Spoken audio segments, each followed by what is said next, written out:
Hello students, नमस्ते। Welcome to K commerce academy, the destination where success begins. स्वागत है आपका 11th के एसपी के एसपी नहीं रे यार, एक्साइटमेंट में हो जाती है गलतियां। सही है एसपी है 11th के एसपी में चैप्टर नंबर 4 जो हम देख रहे हैं, documents related to formation of company. आज है इसका episode number 6, that means last episode. देखने जाए तो 3 डॉक्यूमेंट है, लेकिन इन्होंने बहुत टाइम ले लिया यार। 3 डॉक्यूमेंट कौन से? एमओए, मेमोरेंडम ऑफ एसोसिएशन, एक है आर्टिकल्स ऑफ एसोसिएशन और एक है प्रॉस्पेक्टस। बच्चों, अब तक हमने एमओए एओए कंप्लीट कर लिया और प्रॉस्पेक्टस के बारे में भी, प्रॉस्पेक्टस का मीनिंग देख लिया, डेफिनेशन देख लिया, उसके साथ साथ टाइप्स ऑफ प्रॉस्पेक्टस भी हमने कंप्लीट कर लिए। आज हम देखने वाले हैं कि एग्जैक्टली कंटेंट क्या होता है, प्रॉस्पेक्टस में क्या इंफॉर्मेशन दी जाती है। बच्चों, प्रॉस्पेक्टस प्रॉपर बनाना बहुत जरूरी है, क्योंकि प्रॉस्पेक्टस जब आप पब्लिक को दोगे, इनवाइट करोगे कि हमारी कंपनी में इन्वेस्ट करो, तो वो प्रॉस्पेक्टस ट्रू होना चाहिए, क्योंकि उस पे बिलीव करके वो डॉक्यूमेंट पे, जैसे मैं आपको इनवाइट कर रहा हूं, मैं बता रहा हूं कि हमारे फॉर एग्जांपल क्लासेस की इंफॉर्मेशन, हम ऐसे ऐसे फैसिलिटीज प्रोवाइड करते हैं, हम ऑनलाइन टीच करते हैं, ऑफलाइन टीच करते हैं, मैक्सिमम स्ट्रेंथ 30 स्टूडेंट की एंड सो ऑन। तो मैंने इन्फॉर्मेशन दी और जिसके बेसिस पे आपने एडमिशन लिया। आप यहाँ पे आए तो देखा 70 बच्चे बैठे हुए, अरे बाप रे बाप, ये तो हमारे साथ फ्रॉड हो गया। सर ने बोला था 30 स्टूडेंट रहेंगे मैक्सिमम ऑफलाइन बैच में, और यहाँ पे तो 70 स्टूडेंट है। एग्जैक्टली ये आपके साथ ना हो, ये आपके साथ ना हो, ठीक है। और डेफिनेटली केसीए में तो कभी नहीं होगा, लेकिन प्रॉस्पेक्टस की अगर बात करें तो प्रॉस्पेक्टस में भी यही इंफॉर्मेशन दो जो कंपनी के बारे में रियल इंफॉर्मेशन है, ठीक है। और सामने वाला जो पोटेंशियल इन्वेस्टर है वो प्रॉपर डिसीजन ले सके, वो इस सबसे कंटेंट्स बहुत जरूरी है प्रॉस्पेक्टस के, ठीक है। सब इंफॉर्मेशन प्रॉपर होनी चाहिए। तो बिफोर स्टार्टिंग दिस स्टूडेंट्स, याद रखो आज कुछ अच्छा पढ़ते हैं। क्या लिखा हुआ है? डू मोर, समथिंग मोर मोर मोर। बच्चों, लाइफ में कुछ एक्स्ट्रा करो, और एक्स्ट्रा दैट इज मोर करने का मजा ही अलग है, ठीक है। सो जब आप फॉर एग्जांपल कहीं जॉब कर रहे हो, ठीक है, मेरा तो सोच हमेशा बिजनेस वाला ही रहता है, लेकिन प्रैक्टिकली स्पीकिंग सपोज आप कहीं पे जॉब कर रहे हो, तो always try to do something more than your salary. जो काम आपको बोला जाए आप उतना ही करोगे, तो आपकी ग्रोथ भी उतनी ही होगी जितना लिमिटेड आपने काम किया है। आपकी ग्रोथ ह्यूज कभी नहीं हो सकती।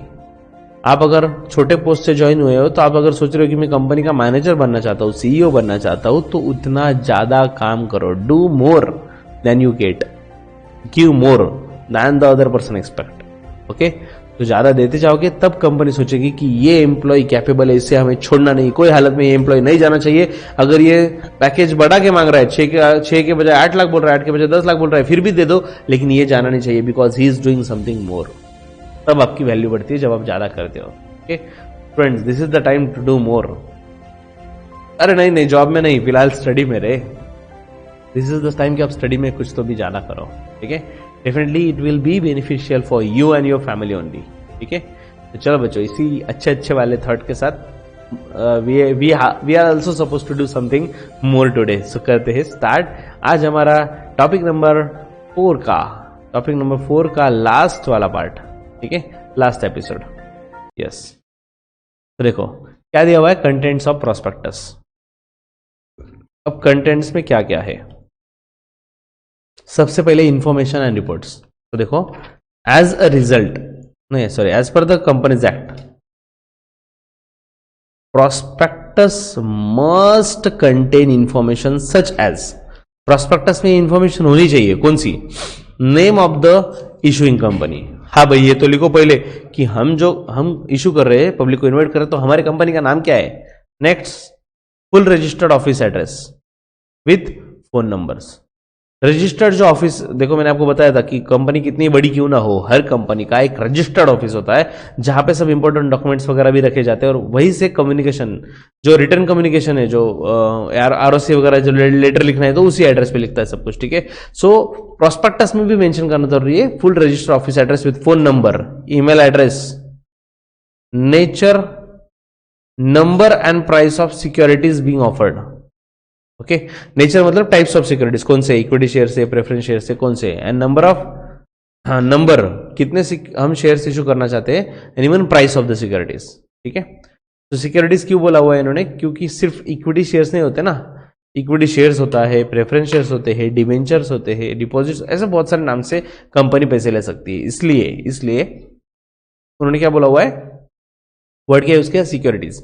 So nature, number and price of securities being offered. Next, details of lead merchant banker. Okay अब लीड मर्चेंट बैंकर मतलब देखो बच्चों, अगर आप पब्लिक को इनवाइट कर रहे हो कि हमारी कंपनी में इन्वेस्ट करो, तो जो इंटरेस्टेड लोग रहेंगे कि आपकी कंपनी में इन्वेस्ट करना चाहते हैं, तो उनको एप्लीकेशन मनी देना पड़ेगा। एप्लीकेशन के साथ कुछ पैसे देने पड़ेंगे ना शेयर्स के अप्लाई करने के लिए, तो उसे बोलते हैं एप्लीकेशन मनी। तो वो कहाँ पे देंगे? ऑफ कोर्स एक रजिस्टर्ड बैंक, एक जो बैंकर है, कंपनी के जो बैंकर है उसके पास, तो उसे बोलते हैं लीड मर्चेंट बैंकर। ठीक है, जहां पे पैसे पब्लिक को जमा करने हैं, तो उसका भी इंफॉर्मेशन दो ना भाई। लोग अगर पढ़ेंगे प्रॉस्पेक्टस, खुश हुए, तो जाएंगे कहां पे पैसे देने के लिए? लीड मर्चेंट बैंकर के पास। Next, registrar to the issue. ये भी बताओ कि आपके शेयर्स इशू करने के लिए कौन सा आरओसी, कौन से जुरिडिक्शन में आप, ओके, तो कौन सा आरओसी है आपकी कंपनी के लिए एप्लीकेबल। ठीक है, next, names of stock exchange where the shares are to be listed. और हाँ, शेयर्स आप अभी प्रॉस्पेक्टस देके लोगों को इनवाइट कर रहे हो शेयर्स खरीदने के लिए, लेकिन ये शेयर्स पे आप कहाँ पे लिस्ट कर रहे हो? कौन से स्टॉक एक्सचेंज पे? बॉम्बे स्टॉक एक्सचेंज पे, नेशनल स्टॉक एक्सचेंज पे, या फिर अदर कोई है? वो भी तो बताओ। A clause on general risk. और हाँ, ऑफ कोर्स अगर आप मार्केट में मतलब शेयर्स में इन्वेस्ट कर रहे हो, तो shares are subject to market risk, right? Risk तो है, तो वो भी बताओ, वो भी प्रॉस्पेक्टस में बताओ कि आप जो इन्वेस्ट करना चाहते हो उसमें रिस्क है। ठीक है, date of opening and closing of issue. Prospectus में ये मेंशन करो कि एग्जैक्टली जो हम शेयर्स ऑफर कर रहे हैं उसकी वैलिडिटी कितनी है, स्टार्ट डे और लास्ट डे, कितने दिन तक आपको शेयर्स के लिए अप्लाई कर सकते हो। ठीक है, it must also have reports on financial information. अरे भाई, इसके साथ साथ ये भी बताओ कि फाइनेंशियल इंफॉर्मेशन जो है आपकी कंपनी के फाइनेंशियल स्टेटस की, प्रॉफिट लॉस कितना है, फाइनेंशियल पोजीशन क्या है, तो वो जो फाइनेंशियल इंफॉर्मेशन है वो भी डिस्क्लोज करना जरूरी है। ठीक है, SEBI specifies the content to be included in the prospectus. और अगर एडिशनल भी कुछ ऐड करना रहा तो सेबी वैसे इंस्ट्रक्शन दे सकता है security exchange board of India कि कौन सी इंफॉर्मेशन आपको प्रॉस्पेक्टस में देनी पड़ेगी। ठीक है, next, declaration. There should be a declaration by company saying that all the provision of the Company Act have been complied with, and that the prospectus does not contain anything contrary to the provision of the Companies Act, SICRA, SEBI, and rules and regulations made thereunder. Okay. Declaration बच्चों, declaration मतलब एक time की guarantee कि हमने जो भी किया है सही किया है। ठीक है, तो वैसे ही डिक्लेरेशन यहाँ पे क्या है? There should be declaration by company. Company को क्या डिक्लेरेशन देना है? That all the provision of the companies act have been complied with. तो हमने प्रॉस्पेक्टस बनाया हुआ है, तो कंपनी एक्ट प्रॉस्पेक्टस बनाते हुए कंपनीज एक्ट ने जो जो टर्म्स एंड कंडीशंस दिए हुए, जो प्रोविजंस दिए हुए, सब हमने कंप्लाई, दैट इज फॉलो किए हुए। इससे रिलेटेड डिक्लेरेशन भी जरूरी है, उसी में डिक्लेरेशन होना चाहिए प्रॉस्पेक्टस में। ठीक है, जिस पे बोर्ड ऑफ डायरेक्टर्स वगैरह साइन करते होंगे, यस भाई हमने चेक किया है, सब हमने रूल्स फॉलो किए हुए। ठीक है, next, statement of an expert.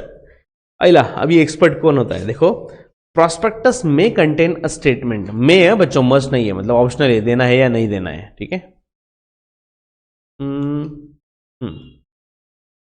Prospectus में contain a statement made by expert like company secretary. अरे अरे अरे, क्या चल रहा है भाई? like company secretary, chartered accountant, cost accountant, valuer, engineer, etc. relating to the matters that they have looked into. Okay, so जो expert person होते हैं like chartered accountants, company secretary, cost accountant, valuer, engineer, etc. तो ये जो ऐसे person होते हैं बच्चों, जो एक्सपर्ट होते हैं, मतलब जिसको कंपनी के बारे में अच्छी खासी इंफॉर्मेशन होती है। अभी for example chartered accountant, chartered accountant ने अगर उस कंपनी का ऑडिट किया हुआ है तो उनको सब फाइनेंशियल पोजीशन वगैरह पता है, कंपनी के साउंड है या नहीं है, तो उसके बारे में कमेंट कौन कर सकता है? Of course he is the expert person. तो चार्टर्ड अकाउंटेंट का कमेंट, उसमें एक्सपर्ट ओपिनियन, एक्सपर्ट कमेंट, वो भी इसमें वो हो सकता है, स्टेटमेंट ऑफ एक्सपर्ट, मतलब प्रॉस्पेक्टस में आप दे सकते हो। ठीक है, देखो बच्चों, नॉर्मली ये स्टेटमेंट जो एक्सपर्ट कौन दे सकता है? एक तो प्रैक्टिसिंग चार्टर्ड अकाउंटेंट, मतलब जो प्रैक्टिस कर रहा है, जिसका ऑफिस है और उनकी क्लाइंट कंपनी है। ठीक है, या फिर जो फुल टाइम चार्टर्ड अकाउंटेंट जो कंपनी में जॉब करते हैं ना, फॉर एग्जांपल मैं एबीसी लिमिटेड में जॉब कर रहा हूं, तो एबीसी लिमिटेड की सब इंफॉर्मेशन मुझे पता है, तो मैं उनके बारे में एज ए एक्सपर्ट ओपिनियन दे सकता हूं। समझो,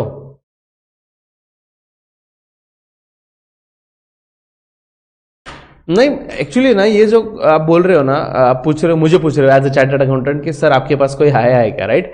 तो पहली बात तो ये समझ लो, ये जो टर्म्स है ना, ये किसको एप्लीकेबल होती है? पब्लिक कंपनी या प्राइवेट कंपनी? प्रॉस्पेक्टस किसको इशू करना पड़ता है? पब्लिक कंपनी को। तो प्राइवेट कंपनी क्या देती फिर?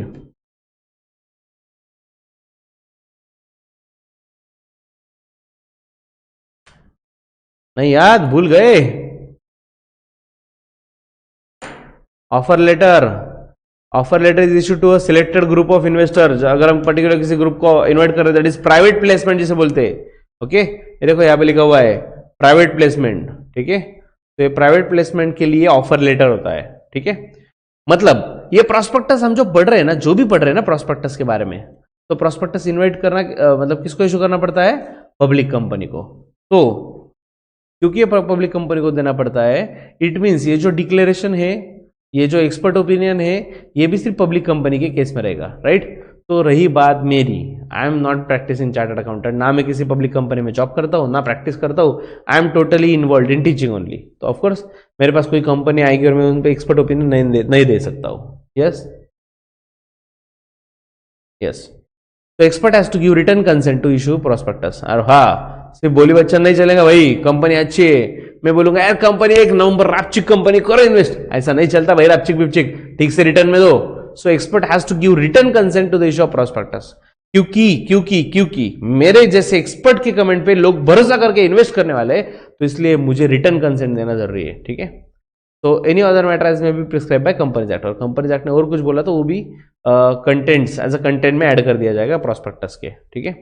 देखो प्रॉस्पेक्टस में क्या क्या होना चाहिए, सबसे इंपॉर्टेंट तो ये है इन्फॉर्मेशन एंड रिपोर्ट। तो इन्फॉर्मेशन एंड रिपोर्ट में क्या क्या है? कंपनी का नाम, कंपनी का बिजनेस, कंपनी के शेयर्स कितने इशू कर रहे हो, एक शेयर की प्राइस कितनी है, रजिस्टर ऑफिस का एड्रेस क्या है, इवन लीड मर्चेंट बैंकर कौन सी है, ये सब इन्फॉर्मेशन, कौन से स्टॉक एक्सचेंज पर रजिस्टर करवाने वाले, सब इन्फॉर्मेशन देनी जरूरी है प्रॉस्पेक्टस में। साथ साथ डिक्लेरेशन, डिक्लेरेशन में क्या रहेगा? Just a statement, simple declaration रहेगा that we a company ABC limited follow all the provisions of the companies Act. तो हमने सब कुछ फॉलो किया हुआ है, ठीक है? Last statement of expert. तो एक्सपर्ट के स्टेटमेंट में सिंपली रहेगा एज एन एक्सपर्ट की कंपनी की फाइनेंशियल पोजीशन के कैसी है, उसके बारे में कंपनी मतलब उसके बारे में कमेंट रहेगा, ठीक है? प्रोस्पेक्टस में। Now statutory requirement in relation to prospectus. Prospectus से रिलेटेड लीगल रिक्वायरमेंट क्या है? सबसे पहले draft prospectus to be made public. मतलब क्या? देखो, draft prospectus filed with SEBI. मतलब ड्राफ्ट क्यों बोलते हैं बच्चों? जब तक कोई प्रोस्पेक्टस फाइनल नहीं होता तब तक वो ड्राफ्ट होता है, सिंपल, ठीक है? मतलब कच्चा आपने ना एक प्रोस्पेक्टस बनाया और आरओसी को दिया, ठीक है?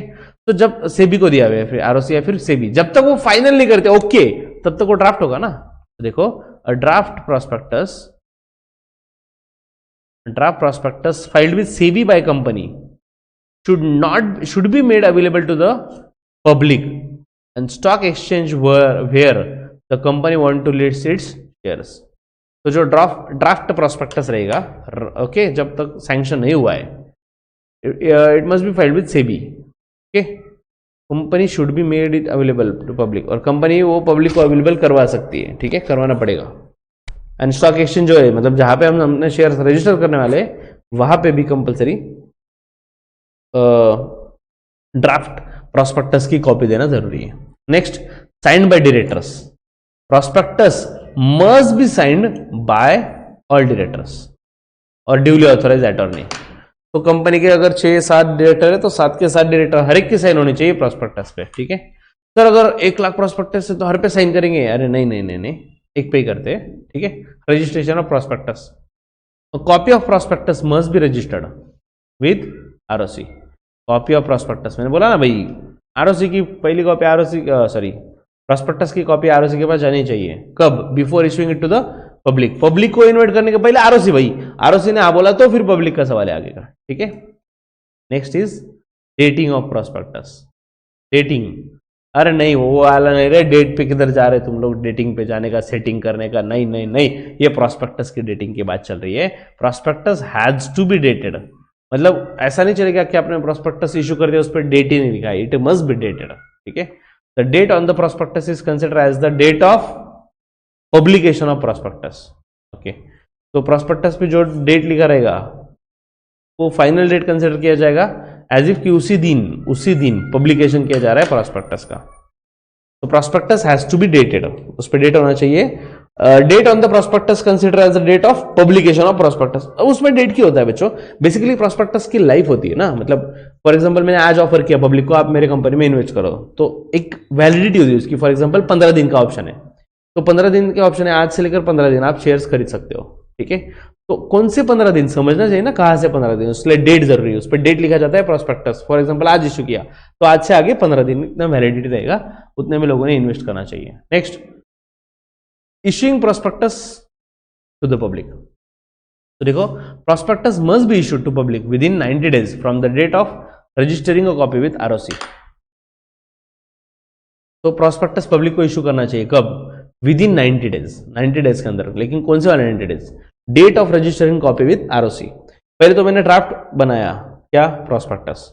पहले आरओसी को भेजा, जब आरओसी सैंक्शन कर देगा कि यस ओके प्रोस्पेक्टस आप लोगों को इनवाइट कर सकते हो, तो जिस दिन रजिस्ट्रार आरओसी को दिया, ओके, उससे आगे, मतलब जिस दिन आरओसी का रजिस्ट्रेशन हो गया ना, उससे आगे 90 डेज के अंदर पब्लिक को शेयर इशू करना जरूरी है, ठीक है।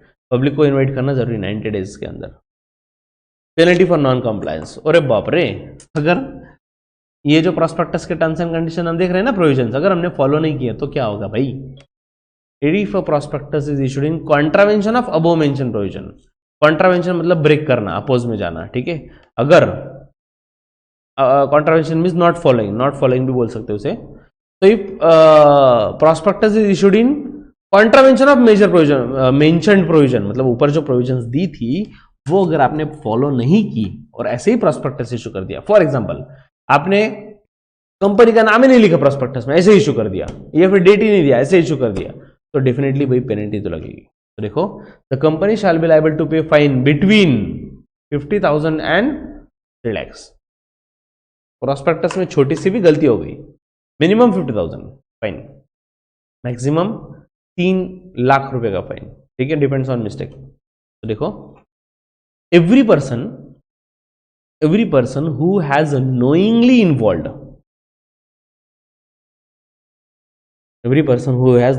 involved, in issuing such a prospectus, okay, मतलब फॉर एग्जांपल मुझे पता है कि कंपनी शेयर्स इशू करने वाले, फॉर एग्जांपल मान लो मैं कंपनी का डायरेक्टर हूं, ओके, तो प्रोस्पेक्टस इशू करने वाले मुझे पता है, ठीक है। Every person who has knowingly involved in issuing a prospectus, मतलब ऑब्वियसली अगर मेरी कंपनी प्रोस्पेक्टस इशू कर रही है, मैं उस कंपनी का डायरेक्टर हूं, तो मुझे पता होगा ना सब कुछ इस चीज के बारे में, प्रोस्पेक्टस इशू करने के बारे में। सो देखो आगे क्या दिया हुआ है, every person will be punishable with imprisonment for up to 3 years। For example मान लो मैं कंपनी का डायरेक्टर हूं, मुझे पता था कि उसमें फ्रॉड है, कुछ तो भी गलत है प्रोस्पेक्टस, लेकिन मैंने बोला चले जान दे, इशू कर दो, देखेंगे जो होगा। तो मैं इन्वॉल्व था ना उसमें, नोइंगली इन्वॉल्व, तो मुझे 3 साल तक जेल होगा, इम्प्रिजनमेंट अप टू 3 years, और with fine between 50,000 and 3 lakhs और विथ बोथ। तो अगर हम कंपनी सेक्रेटरी, मान लो हम कंपनी के CSA सेक्रेटरी है, और now it is of course your responsibility, हमारी रिस्पॉन्सिबिलिटी कि प्रोस्पेक्टस से रिलेटेड जो भी कंपनीज एक्ट के टर्म्स एंड कंडीशंस प्रोविजन से सब फॉलो करें, राइट। अगर मैंने प्रोस्पेक्टस पब्लिक को इन्वाइट कर दिया और कोई ना कोई कंडीशन जो कंपनीज एक्ट की फॉलो करना जरूरी थी हमने फॉलो नहीं किया, तो क्या मुझे 3 साल का जेल या फिर 50,000 से 3 लाख तक का फाइन, या फिर दोनों भी हो सकता है, फाइन भी और पेनल्टी भी, ठीक है, फाइन भी और इम्प्रिजनमेंट भी। Next, misstatement in a prospectus. ओ बाप रे, प्रोस्पेक्टस में गलती ना करना भाई बहुत महंगा पड़ेगा, ठीक है, लेकिन ठीक है इन्होंने किए तो देखते। As the investor make their decision to invest based on information given in the prospectus. क्योंकि इन्वेस्टर क्या करता है बच्चों, investor make their decision to invest based on the information given in prospectus. Obviously investor सिर्फ prospectus में दी हुई information पे बिलीव करेगा और वो इस सबसे कंपनी में इन्वेस्ट करने वाला है, राइट। तो care should be taken to ensure all information is accurate, इसलिए केयर लेना जरूरी है कि प्रोस्पेक्टस में दी हुई सभी इंफॉर्मेशन एक्यूरेट है, ठीक है, and no material fact is omitted, और इसमें से कोई ओमिट नहीं किया, कुछ मिस नहीं किया है, ठीक है। अनट्रू स्टेटमेंट और miss statement means, miss statement मतलब क्या, the statement is misleading in form और कंटेंट, मतलब स्टेटमेंट में कुछ तो भी मिसलीडिंग मतलब ज्यादा दिखा दिया है, वेग है, जो रियलिटी नहीं है, ठीक है। और where any inclusion of a statement or its omission is likely to mislead the reader, या फिर ऐसा भी हो सकता है हमने कोई चीज उसमें मेंशन नहीं की, प्रोस्पेक्टस में दिया ही नहीं, लेकिन वो ना देना मतलब छुपाना था, मतलब इन्वेस्टर को अलर्ट नहीं करना था, इन्वेस्टर ने इन्वेस्ट कर देना चाहिए पैसा, इसलिए आपने कंपनी का फॉर एग्जांपल 2 साल पहले लॉस हुआ था, वो लॉस छुपा लिया, दिखाया नहीं, उसे भी मिसस्टेटमेंट बोलते हैं। आप बोलोगे हमने थोड़ी बोला प्रॉफिट हुआ, अरे लेकिन तूने सच छुपाया ना, वो भी गलत है, वो भी मिसस्टेटमेंट है, ठीक है। तो if the investor has bot shares of company, अगर कंपनी ने इन्वेस्टर ने कंपनी के शेयर्स बाय कर लिए based on a prospectus, prospectus के बेस पे, विच हैड मिसलीडिंग इंफॉर्मेशन, जिसमें मिसलीडिंग इंफॉर्मेशन थी और मैंने उसी के भरोसे पे कंपनी में पैसे इन्वेस्ट कर दिए, और सप्रेस्ड मटेरियल इंफॉर्मेशन, या फिर आपने कुछ इंफॉर्मेशन एक्सेस दिखाई, रियलिटी नहीं थी उससे भी एक्सेस दिखाया, then he can take action against the company, तो वो कंपनी के अगेंस्ट एक्शन ले सकता है। मान लो भाई मैंने कंपनी में 10,000 इन्वेस्ट कर दिए प्रोस्पेक्टस देखकर, लेकिन पता चला कंपनी की रियलिटी ऐसी है ही नहीं, तो 10,000 के लिए भी मैं कंपनी के खिलाफ केस कर सकता हूँ, ठीक है। अमाउंट छोटी बड़ी डजंट मैटर, लेकिन प्रोस्पेक्टस में रॉन्ग इन्फॉर्मेशन देना ऑफकोर्स मैटर्स, भाई उसके लिए पनिशमेंट तो होके रहेगी, ठीक है।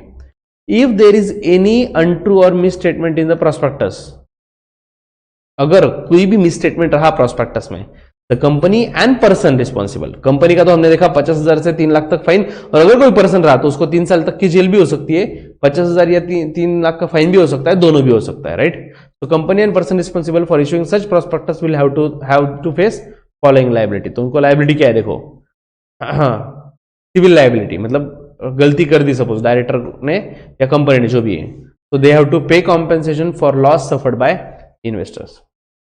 मान लो हमारी कंपनी ने कुछ फेक इंफॉर्मेशन दे दी, उसकी वजह से लोगों ने इन्वेस्ट किया, तो लोगों ने इन्वेस्ट किया और उनको पता चल गया कि कंपनी में फ्रॉड है, तो उनके पैसे 4 महीने के बाद रिटर्न कर दिए, लेकिन 4 महीने में तो उनका लॉस हुआ ना, तो वो भी कंपनी को देना पड़ेगा, ठीक है। और क्रिमिनल लायबिलिटी में क्या है, कंपनी और it's officer will be find for imprisonment और बोथ, तो कंपनी को फाइन हो सकता है, या फिर कंपनी के डायरेक्टर को फाइन भी हो सकता है, या जेल हो सकती है, या दोनों भी हो सकता है।